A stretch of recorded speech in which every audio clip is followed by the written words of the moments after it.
What's up, mortgage coach community? Dave Savage here, and I am interviewing my good friend, Steve Scanlon, the founder, the CEO of Rewire. How you doing, Steve?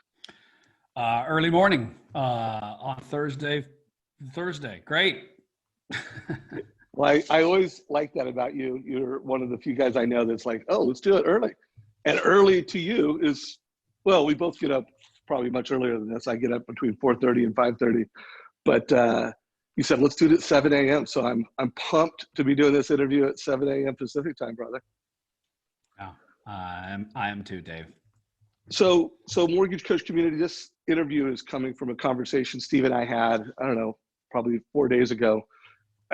He reached out to me, and I was actually thinking about reaching out to him just to talk. It wasn't like, oh, let's do an interview and let's talk about it. It was like, hey, it's turbulent times. And I'm sure like a lot of people out there, people that you trust, people that you respect, people that you just want to get perspective from, you reach out to. And we were having a conversation that led to, guys, let's like stop and let's do an interview and share this with people.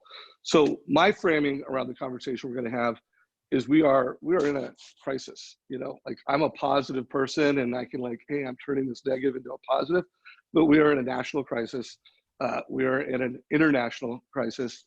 And I don't care who you are and how positive you are, and I'm pretty damn optimistic. We are, you know, having different moods, seeing different things. And I know as leader of the mortgage coach community, I have a goal that the community that I serve has a competitive advantage over people that aren't part of it. I also have this goal that we can turn today into something great personally. We can cope in a way that is better. And then we can create some habits in this crisis that could serve us for the rest of our life. And to do that, you need to rewire your mind. And I'm just like, oh, who could I have better than Steve Scanlon speak into the mortgage coach community around how can we cope better? How can we be our best when it matters most? And then how can we turn that into sustainable change? So Steve, I know I threw a lot at you there, but let's just start off. I know you're talking to a lot of people. You're doing a lot of virtual conversations like this. What would you like to speak into the mortgage coach community about this morning? Well, Dave, I would dovetail certainly on something that you said. And you had asked me prior to hitting record on this before we went, you know, what I have prepared and whatever. And I think you and I probably work at our best when I can tell you and the community, your community, I don't have anything prepared. I don't have a slideshow. I don't really have any notes in front of me. And but we are living this, and it is our work. I mean, when someone, you know, walks down the street, well, used to be when we talk to each other, right?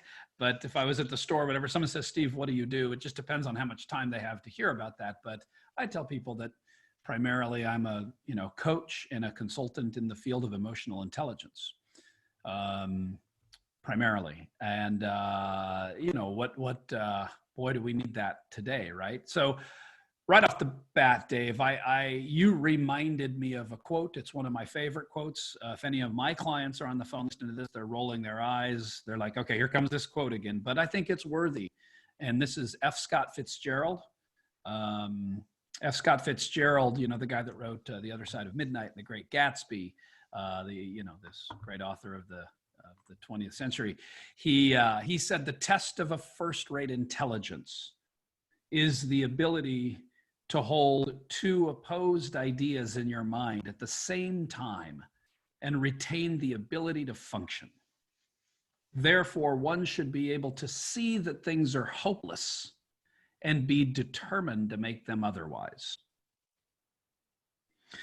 So when you come on the call and say, this is real, we're in a crisis, it's a pandemic, I have to tell you that I teach emotional intelligence. I practice this work as best I can. Dave, you know this, your community doesn't, but my wife is an Italian citizen. She's still an Italian citizen. Her mom and dad are alive. They live in Brescia, Italy, which is the literal hotbed of the epicenter of this thing. And it is brutal. About a half an hour ago, I got off the phone with her mom. We call her every day. It is an act of mercy to call these people because how they share the news with you can just get you like, you get off and you're like, oh my gosh. But the test of a first-rate intelligence is to go, how can we be both vigilant and serious without being freaked out, stressed, and anxious. And if we get freaked out, stressed, and anxious, today I would tell you, you know what? It's acceptable. And how do we learn to transcend that? So in other words, like what you said, man, we're in this thing, and like any one of us, if you're going to whistle and go, God, there's no problems, you're going to pretend it's not real. Okay, well, that's okay. But think about people in New York right now, over 30,000 cases. And I can just assure you, this is real.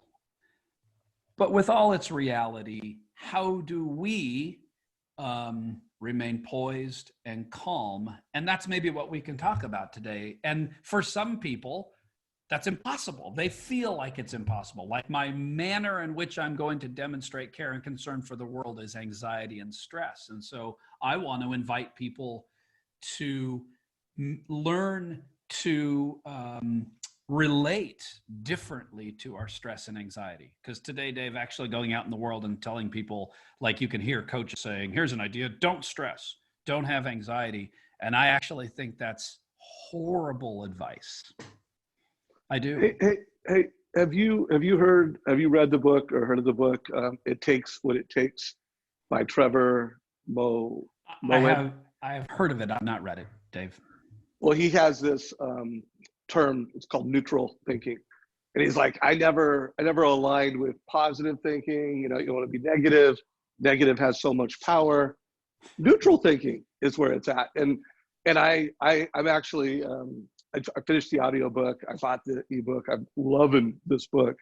But to your point, it's like we need to get to this, to be a good leader, to be a inspirational leader, someone that's going to bring out the best in people when it matters most. You can't be overly positive. You certainly can't be overly negative. You need to be neutral. And I love that term, but I think that it gives a word and a place for everybody to get, because if you're just too positive, people aren't buying it. Yeah. Well, it's not only that. Again, you might correct me on this. Have you heard of the Stockdale paradox? I think it's the Stockdale. Is it Stockdale? Anyway, it was a gentleman that was in I believe World War II in a concentration camp, and all the people that tried to live this, it's okay, positive only life died. Because there's a component of reality that we need. But then, just like you just said, human beings have this tendency to swing the pendulum, right? The guy that writes this book, that's it, I'm only going to think negatively. Well, that's probably not good either, right? So I don't know. That's why I published a book in 2010 called Reality and Hope, right? And, I didn't plan on promoting that book. In fact, Steve, you should always promote your book. Well, and it's so funny promote your book, promote your website. Well, whatever. If you write books, what's funny, Dave, is some people will come up to me from time to time and go, I don't know if you've ever had this happen to you, and they'll go, man, that thing you said back in 2008 changed my life or whatever. And I have this funny thought every once in a while, like, that's funny. I don't even believe that anymore, right? Like, but that just goes to show you that people need, the timing of life for people. Sometimes people need a certain thing and sometimes others. Sometimes people might log on to this show and go, man, I just need a dose of hope. I need a dose of optimism and joy. And there's other people going, right now, I just need to understand reality. And it's okay. And that's why I started with the test of a first-rate intelligence, is the ability to hold two opposing ideas in your mind at the same time and retain the ability to function. I love that. Well, I think we're at a time right now where we need to be better than ever at identifying the states that we're in, having self-awareness. Where are you? Understanding that, and then managing that, and being able to show up in a way that is real, not manufactured optimism, but real. And I do believe, I believe with all my heart, that us in the mortgage business, we are so blessed because we have a job. We are so blessed because what we do is creating fiscal stimulus for families specifically doing refinances right now and lowering monthly payments. And we could just put people in a better place, and it's time to be our best. So Steve, with that said, what are some things that we should do, can do? What advice are you giving to your clients right now to show up as our best leaders? Well, it's interesting that you say that. I have come to understand that coaching is really not about giving advice. We can do that here in this call, I suppose. I mean, I can talk about what some of the dialogues with my clients are and some of the, I guess, content of what we're trying to bring to them from a neuroscientific perspective, because that's how I want to come at it. Everybody's got theories. I have my own coach said to me the other day, Dave, he said, never have so many people had such strong opinions with such little information. And I thought that was really interesting, right? Like, I think a really healthy thing to think right now is, I'm not sure, and I don't know. That's healthy, actually. Now it's good to have opinions, and we begin to formulate some ideas and stuff. So everything that I share with you today, I want to share it, I suppose, from a perspective of this is the best that I can understand and that my team can understand that neuroscience is bringing to the table with regard to stress reduction or stress mitigation. And I want to share it. Like if I go into this, Dave, I'm telling my clients and I'm telling groups of people, we're doing a lot of really cool webinars.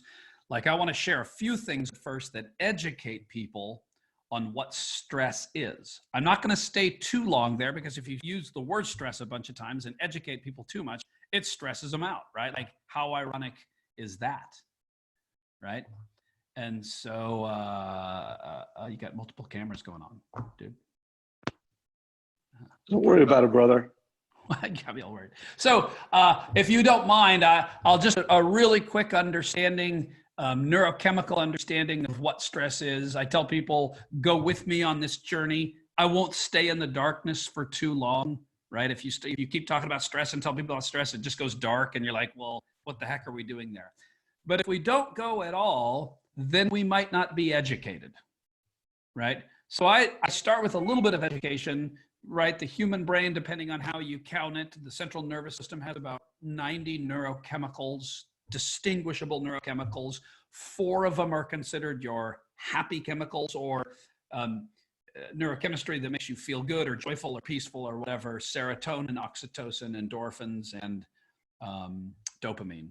These are the 4 main happy chemicals. The brain really only produces, in all of the design of our, self, there's really only one negative chemical. And I called it that one time, and I literally had a neuroscientist come at one of my workshops and come and kind of at a break slap my hand. And he said, don't call that a negative neurochemical. There's no such thing. They're all by design. But the chemical I'm talking about is cortisol, also known as the stress hormone, cortisol. The reason I got my hand slapped is because it's not a negative chemical. We need cortisol. When you hear me talk about cortisol, people think, oh, I got to get rid of this thing. Well, look, if a bear walked into your house right now, you better damn well have cortisol coupled with adrenaline. You need to get out of there, right? If someone crosses the street right in front of you, you need cortisol. We need cortisol to take action. The problem is we keep it in our brains too long with stress and anxiety. We wake up, we start thinking, oh my gosh, I got to do this and this and this, or we think about things and we just invite stress into our life. And that invitation of stress is an increase of cortisol.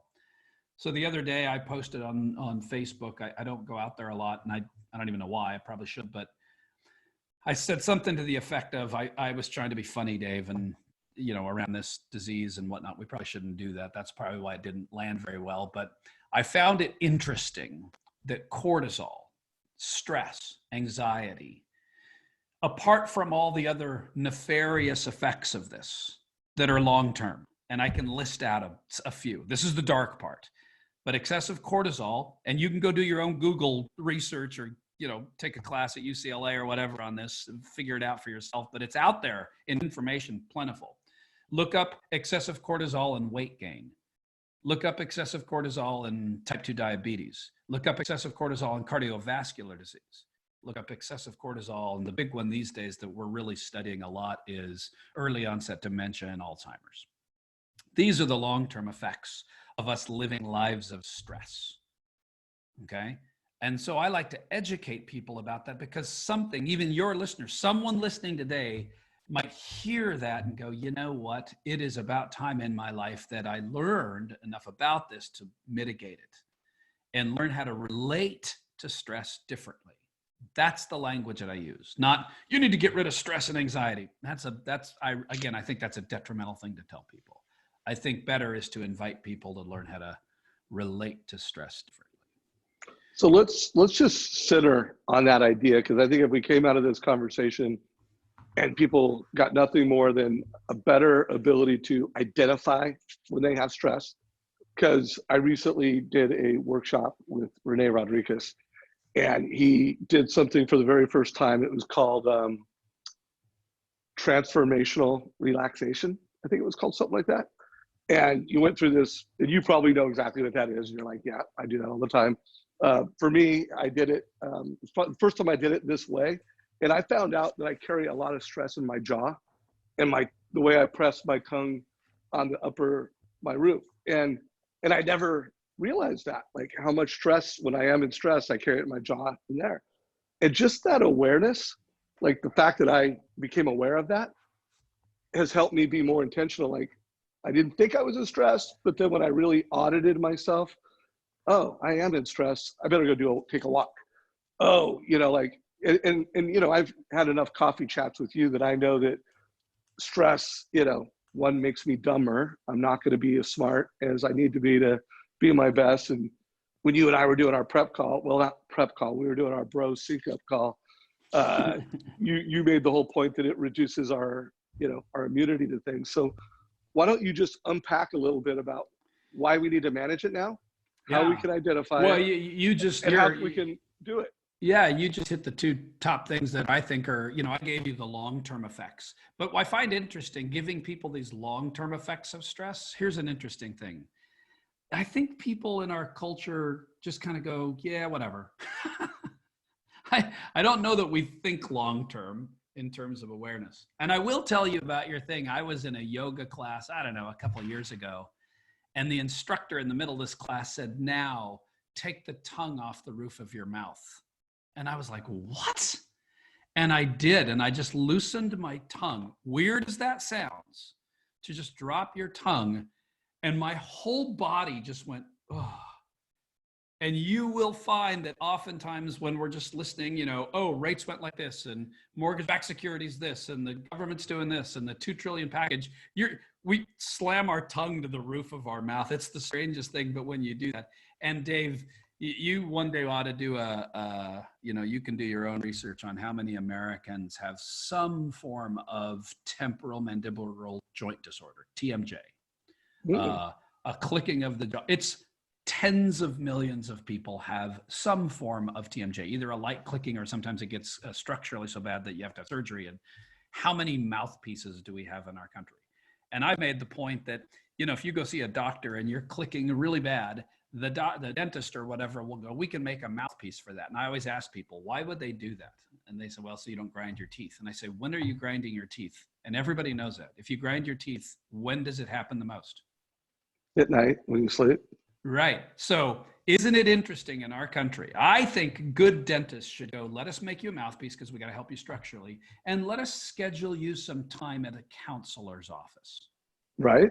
And every time I say that, everyone laughs like, how dare, they couldn't do that. We are symptom fixers, not problem solvers.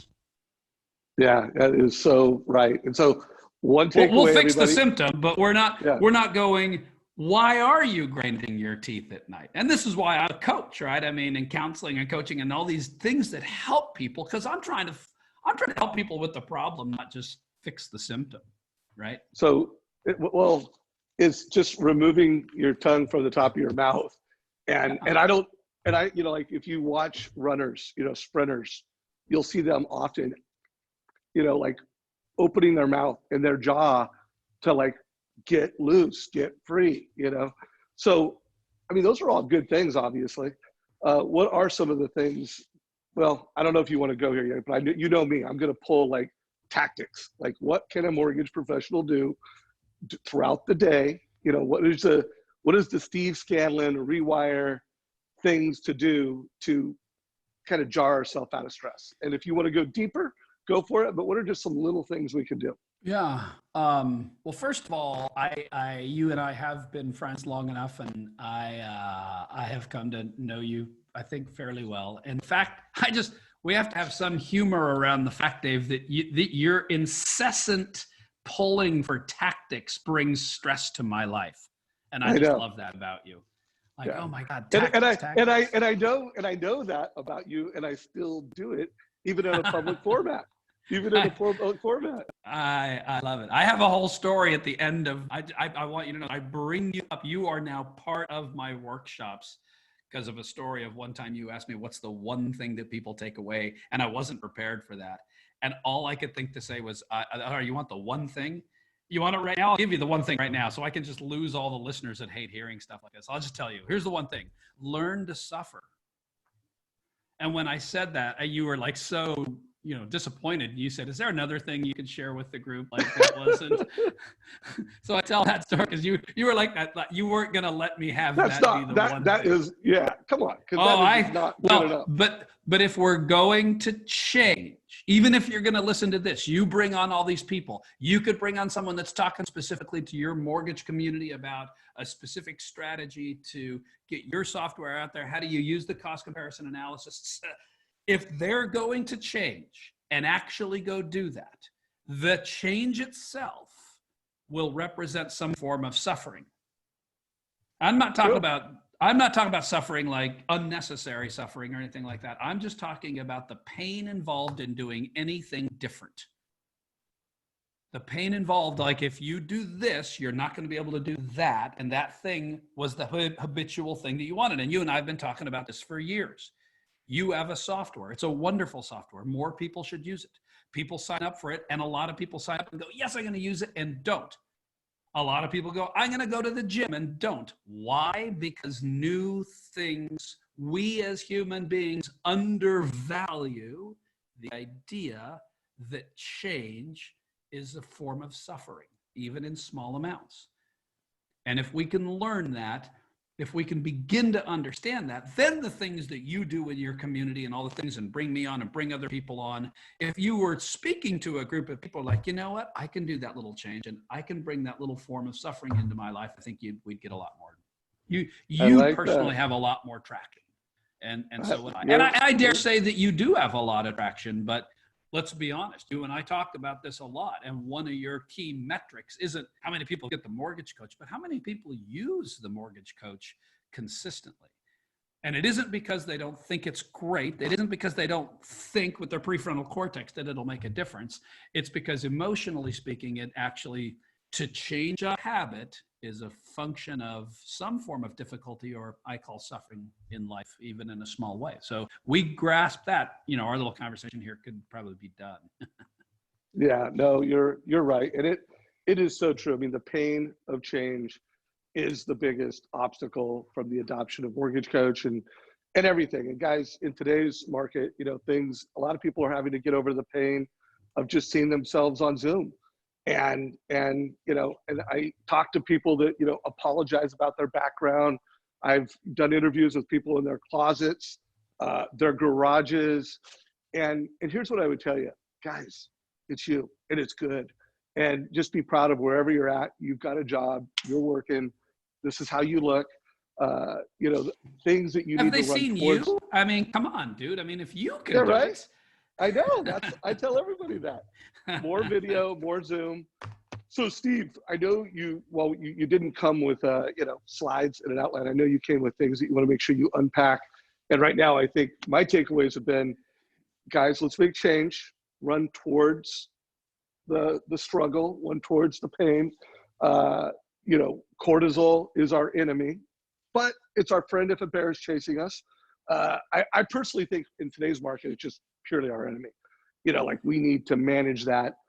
Bears aren't chasing us. We're not, some people are having, a shelter in life issue, which I find to be the hardest part of coping with this, is just realizing that there's so many people, that are worse off than I am, and kind of feeling guilty about it. Like I I have the hardest time managing that during this period. But what are the things you want to make sure we unpack before this call is over, or for Well, the video is over? I suppose, unlike our other encounters where you have interviewed me, I came prepared for your tactics question, and I think it's good, Dave. I give you a little needed crap about that, but I do think we can. This topic of emotional intelligence and thinking differently, I am fully aware that that can come off esoteric and academic or just pie in the sky, and people want to go, what do I tangibly go do? And I think that's good. I really do. And in fact, I will tell you that I have spent a long time with Rewire trying to take what I believe neuroscience is trying to teach the world and make it applicable. You know, there's so much out there. I am a complete troglodyte, a neophyte in the ways of what these academicians understand about neuroscience. You always ask me about books. I finished a book, I don't know, a few months ago called Strangers to Ourselves, written by Dr. Tim Wilson at the University of Virginia. It's about the adaptive unconscious. And I got done with that book and I was like, no one I know will read this. No one. It was brilliant. But people are in the mortgage business. So I don't know if they want to get into neuroscience, but you know what? What they could get from those, but what was the applicability of that? And so that's what I want to do. I want to just bring, and today we only have a few more minutes. I just want to bring 2 or 3 applicable things that you can do so that people don't just walk away and go, I think Scanlon and Dave talked about not be stressed. If that's all you walk away with, you really won't walk away with anything. So let us get tangible and tactile. But I started with, you said you had some takeaways. Here, I'll give you one. I think people should drop their tongue off the roof of their mouth. There's a takeaway. Seriously, right? That was a really interesting practice for me. I also think a takeaway would be think about, it's not the kind of action plan, it's a thinking action plan. Maybe think about stress, not to bring it more in, but to consider the possibility, like you said, someone made you aware of that. Well, if people don't get the awareness of that, they won't certainly do anything about it, right? You were made aware. You're like, whoa, I actually do that, my jaw, my thing. Without that awareness, there's no action. Awareness and mindfulness precede action always. Always. By the way, once we have awareness and mindfulness, guess what? Action. Because if you do action without mindfulness, that's oftentimes dangerous and it's certainly not lasting. But if you do mindfulness without action, it's fruitless. What are you going to do? Go sit in a cave and be the most mindful person on the planet? Whatever. So let's get to action. If that'll be okay with you, I'll give you 2 or 3 things. Bring it. So we are teaching, really, I'll give you 2. We'll start with, you can ask questions about it. If people want to write this down, and I'm sorry, I do have slides on this. I just, I don't know. I didn't think to bring them in. But if you want to write this down, it's very, very helpful. The first process that we're teaching people is a process called labeling. Labeling. There is an incredible neuroscientific axiom, saying that says this: if you can name it, you can tame it. If you can name it, you can tame it. I want people to remember that. Here's what that means. When we have emotions, fear, joy, anxiety, pick an emotion. Most people don't walk around having an understanding or naming what that is. If you can name it, you can tame it. If you don't name it, it often rules you. There are people that have fear and anxiety. Again, I think it's normal and human to wake up today, read the news, open up any one of the news channels, and you will get like, oh my goodness, it's normal. In that moment, if we could get better at labeling, that's the process, that's the concept. Look at myself, feel fear. That is pure, unadulterated fear of the future. That is, Dave, you mentioned one, Guilt. I feel guilty from time to time that I have this blessing and maybe the people in New York don't. I feel guilty, and I wrestle with that, if I heard you correctly, that while we're blessed in mortgage banking to be able to do our jobs from home, and we've got this market and interest rates are going to be favorable for a while, blah, blah, blah. There are, if I read correctly, right before I got on here, they released the unemployment figures with 3.3 million people file for unemployment, which is 5 times higher than any point in US history. Something like, I didn't even look right now how the markets are responding to that. But guilt is an emotion. If you said, wow, look at that guilt, I name that as guilt, your capacity to name that actually gives you a better span of control to manage it. So label, here's a saying for you, we've all heard this. You ever heard someone say, oh, I got up on the wrong side of the bed? That saying is kind of the quintessential opposite of what I'm talking about. That's people walking around either mad, angry, snappy, and they don't know why, because they haven't taken the time to go, wait a minute, I woke up, thought about, my family or whatever, got kind of frustrated, angry, scared, worried about that. That's actually tied to worry. When we're talking to ourselves like that, you are labeling, and when you label, you're naming it, and when you name it, you can tame it. So, and by the way, we're helping people get better at their, what we call emotional vocabulary. When someone says, yeah, I just don't feel that good. Again, I'm not coaching people at the store, but if someone says that to me, I'm like, let's take the time to increase our vocabulary. What exactly does no good mean? And when someone can finally come and go, oh my gosh, that's actually tied to anxiety. I feel anxious over this. Label it, name it, tame it. So labeling is something, by the way, go practice right now. I mean, if I was in a workshop, I'd have everyone stop and go, what is your pervasive primary emotion in this moment? I don't know if we can walk around doing that all the time, but especially when you're feeling something really stark, which is going on a lot right now, labeling is a really, really wonderful practice. Well, I love that for so many reasons. One, I've interviewed you more than 6 times, countless times, and I don't think that's ever come out of it. And at least when I think of emotional intelligence, and I know it's much more complex than this, but you think of the legs of a stool, that is like possibly one of the most essential legs of the stool of emotional intelligence, is just identifying your emotions, and being self-aware. So I love this because, it helps us today. And here's the deal, guys, as local referral-based mortgage professionals, empathy is our superpower.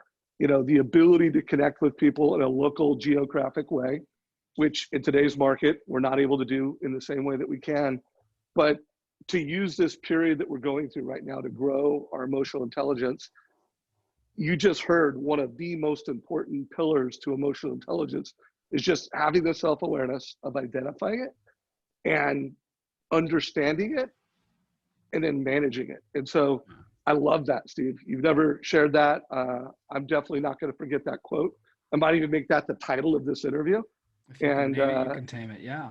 Yeah. And Sydney, who's probably going to edit this for IGTV, let's make sure we get that, because I think that's a huge concept. So anything else you want to and I want to feed off you. I want to feed off you really quickly. You said something, and then we'll move on. I'll give you the next one, and then we can. I know we have limited time here, but when you name it, when people aren't practiced in this, we have a tendency to name things and then judge things. Wow, I feel guilty. If we often as human beings, if you feel guilty, then you feel crappy about feeling guilty because you've judged the emotion. So in this realm of labeling, there's no judgment. And this gets a little bit maybe mystical or whatever, and people can take it up with me some other time if you want. I do not believe, and everything that I've read in all of my studies over the last decade of emotional intelligence, and I'm in a class right now at UCLA, which is crazy. Everything I've ever read, The best and brightest in the field of neuroscience and emotional intelligence say this: our emotions, irrespective of what they are never bad. They're not bad. Guilt, shame, fear, anxiety, these aren't bad. They are what they are. So if you label it and then judge it, oh man, I feel fear. Didn't I just hear a thing where Steve Scanlon and Dave Savage said, don't have that. I shouldn't have that. If you spin that cycle, it's not fruitful. To say, wow, I mean, again, I told you, I was talking to my mother-in-law this morning in Italy. I got off that call and I was sad. These people in Italy are hurt. I was sad and I was like, wow, sadness. That is, I am sad for these people and empathetic for them. But sadness was the prevailing emotion that I had. By understanding that, I was able to have this call. I'm not kidding. If I didn't identify that, I would have called you and said, dude, we can't do this now. Really? Yeah. No, I was distraught. But I knew what I was. It was okay that I was. And by naming it, I contain it. You know, I also don't eradicate it. So to agree, it's still with me. But I can navigate. And this is what we need. Think about people in mortgage banking. We talk about this all the time. All it takes is, oh, docs didn't go to the table, or this happened, or last week I was watching people freak out because rates went from 3.25 to 4 and whatever in one day. No one knew why. Bonds were doing this, and people were freaking out. If they would have understood, like, oh, that's what's happening, label it, name it, tame it, how much better would they have been at communicating to borrowers and referral partners and whatnot, right? When we don't name it, we just live freaked out. Next thing you know, our prefrontal cortex doesn't work, and like you said, we become dumber. Actually, that's the not so nice way to put it. So, labeling's the first thing, Dave. I got one more, and then again, I know you're good at chiming in, but I would say we're teaching a process called diffusion. And again, these are just things that Rewire and my company and my research and development guy and I have studied over the years, and we've brought to the table. But they're other people's things. If I'm, again, I'm certainly not smart enough to come up with this. I'm just regurgitating other people's stuff. Diffusion is a process, Dave, where we can unfuse or defuse our emotions from our personhood. So if labeling is a leg on the table of emotional intelligence, diffusion might be a different leg. And here's what diffusion is. I'm going to break it down into a 3-step process. And again, I like bringing these things to the table because anybody can do this. It's free. There's no whatever. You can go and practice this. If you hear yourself inside yourself, or even if you hear somebody else say this, I'm worried. I'm afraid.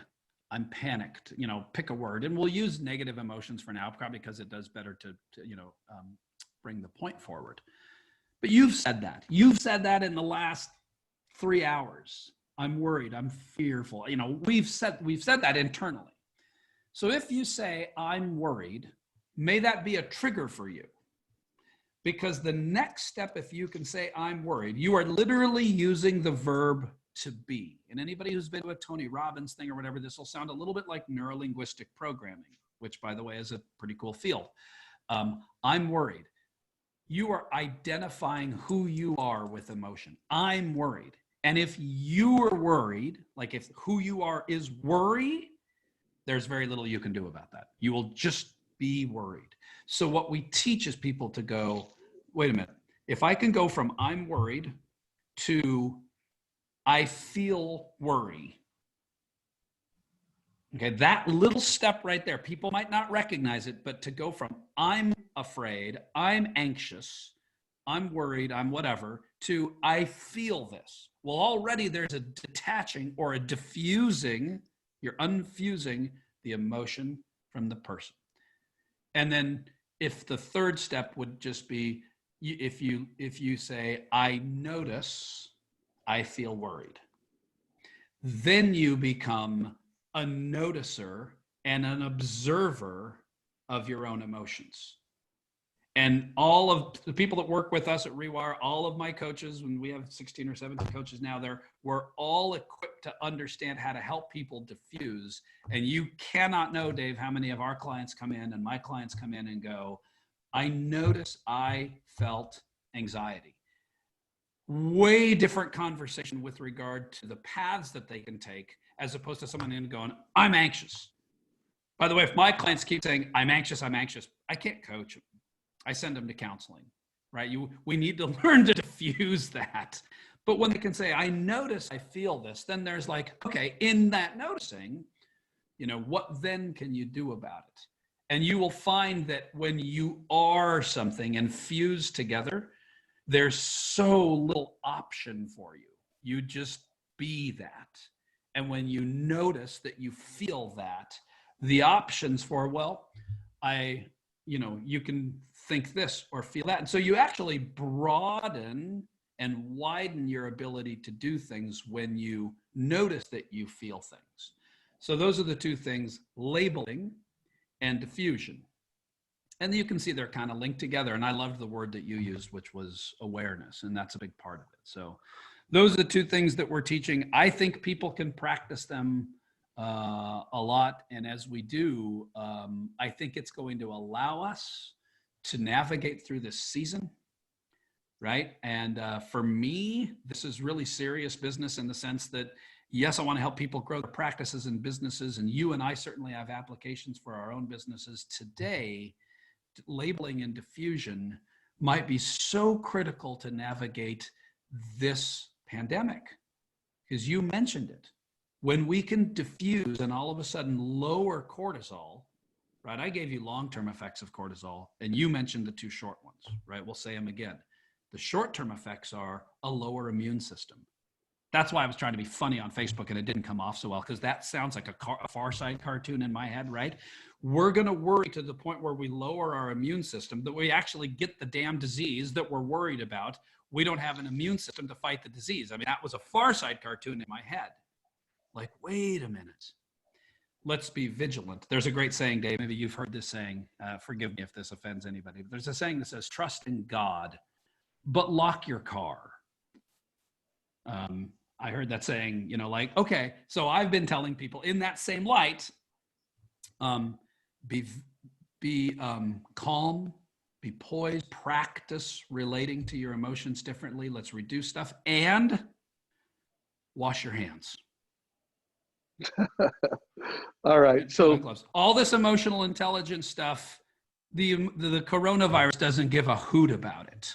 So we need to have the prefrontal cortexual capacity to actually do the things that protect us and keep an immune system and, have our brains function, because one thing cortisol does is it shuts off your prefrontal cortex, and then you are acting primarily limbically, which we can go into, but then we just are our emotions. So there you go. Those are the two things that I would bring to the table. I hope that's enough. I hope we don't get to the end of this call and go, if you ask me the one thing, we're going to stop being friends. No, I'm not going to ask you the one thing, but I do want to, I put some words to paper last night.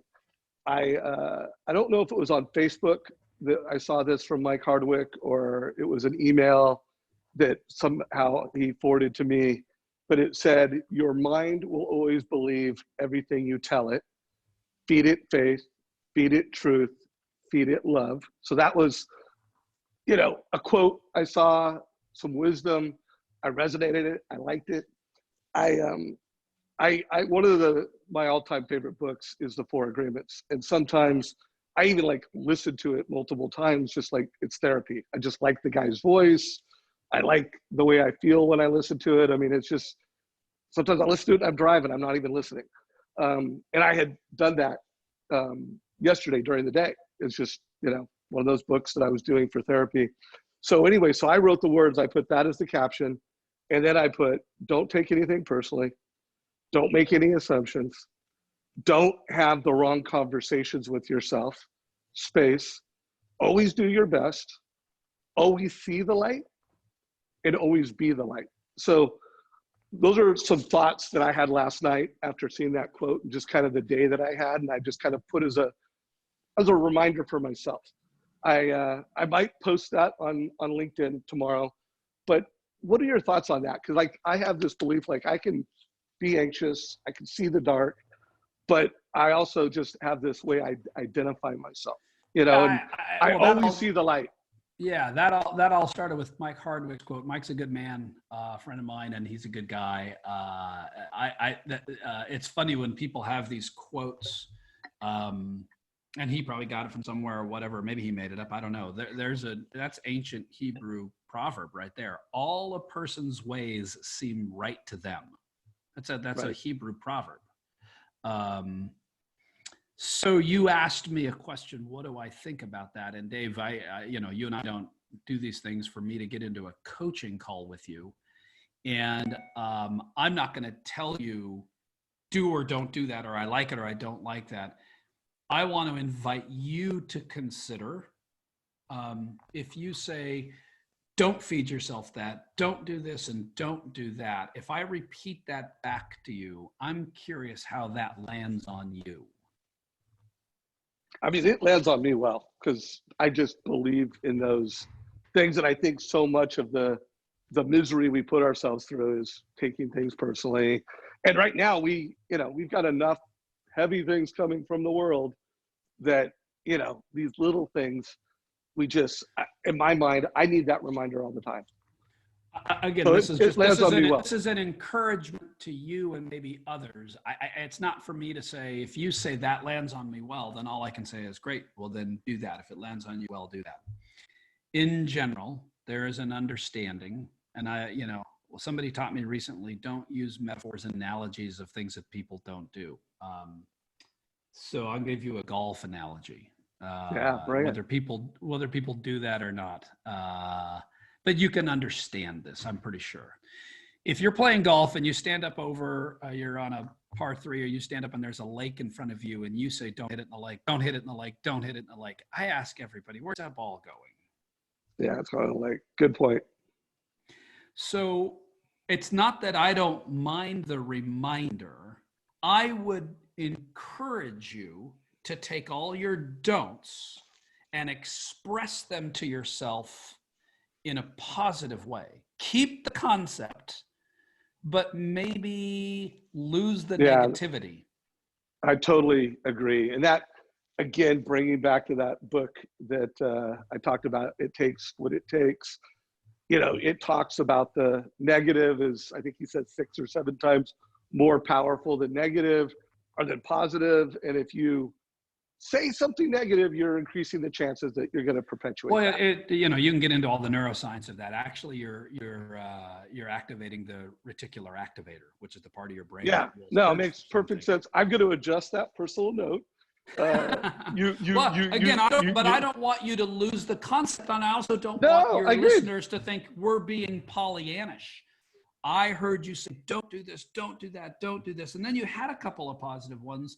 Then you rattle off, you've read some things. We all read some things. And when it comes to neuroscience and the brain, by the way, the better people get at this, the more humble they become.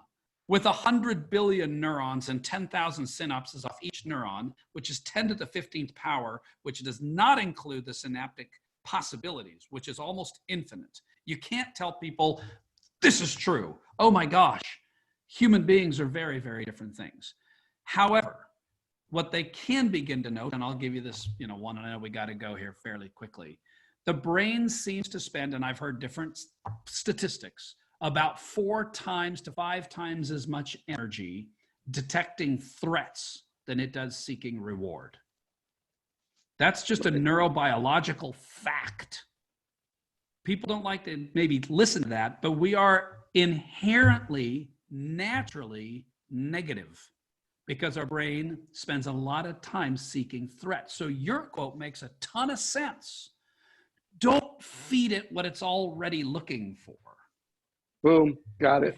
If we feed it that, it sees the threat and sees the threat. Dude, if we're not careful, we are keeping cortisol, which is what our whole time today was about. Take your things, keep the concepts real, bring it into your life, but maybe just flip that so that you can see the positive of it and do that. And that's what I would encourage you to do. But that's any one of my coaches is going to go like, Scanlon, you just gave him advice. Like you said, don't give advice. So anyway, you and I I like it. I took it. I appreciate it. It made the call even more valuable. So for folks that want to learn more from you, they want to follow you, what are the best places to do that? To hire you? www.rewireinc. You have to have the ink in there. We've tried to get Rewire over the course of the years. It's owned by some electrical company in New Jersey, as best I can tell. So you'll find yourself there. So it's Rewire Inc. So info@Rewire Inc. or just go to our website. We are a coaching company. I do believe deeply in our process. I think there's a lot of wonderful coaching companies out there. But we believe deeply in the process of what we're doing in mindset coaching. And we'd love to talk to any of your people. And we're coaching quite a few people now. And like I said, all of our coaches are certified either through the Neuro Leadership Institute, the International Coaching Federation, but we've taken a pretty strong mindset approach to this, which I think is a little bit and subtly different than other people who take just the action only approach to this. And so that's our approach. And if that's fruitful for somebody, we would love to talk to them. There you go. That's my whole commercial. Are there any social media channels that you're more active than others, whether it's LinkedIn? Yeah, LinkedIn. Our LinkedIn pages. Yeah. And I know your partner, James, Jason Abel. Hey, Jason, sorry about that, bro. He was putting some videos out there. Is he still doing, Oh yeah. He posted one. In fact, he interviewed one of our coaches. If people want to go look that up, Jason Abel, Abell, or LinkedIn, or excuse me, Rewire on LinkedIn. He posted one. He interviewed one of our coaches who, by the way, has a background in psychology. And that 6-minute interview of what Paul talked about in his way of reducing cortisol and how we go through these times. He talked about empathy. I mean, in 6 minutes, my wife and I watched that and we were like, oh my gosh, that was so good. The way that he described how empathy, which you said earlier, didn't you call it the superpower? Did I hear you right? Yeah, it's one of our superpowers that we need to have is referral-based local mortgage pros. We got to have a lot of empathy. Yeah. Well, Jason interviewed Paul on that and you can find that. I thought that was just brilliant. I haven't even told Jason that yet. I got to write to him and go, I thought that was really, really brilliant. So guys, I'm going to put a link down below. You're watching this in YouTube, link down below to that video. Check it out. Follow Jason. I've got to interview him again sometime soon. And Steve, thank you for putting love and authenticity and just, you've spent your whole life coaching and learning to change how we think, to rewire our brains. So my hope for everybody watching this is that you got a few takeaways that are going to help you rewire your brain to perform better today, to cope better today, and to do that in a way that's sustainable for many years to come. Life-changing. Have a good one, everybody. This call is a wrap.